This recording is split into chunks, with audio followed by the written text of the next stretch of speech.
Hi, it's Dean for the POCO M6 Pro and I'll show you how to hide developer options on this device. So let's open the settings and then scroll to the additional settings, tap to the developer options section and click to developer options switcher here.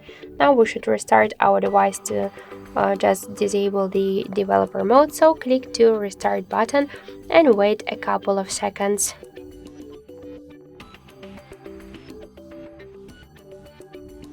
Now let's just open the settings.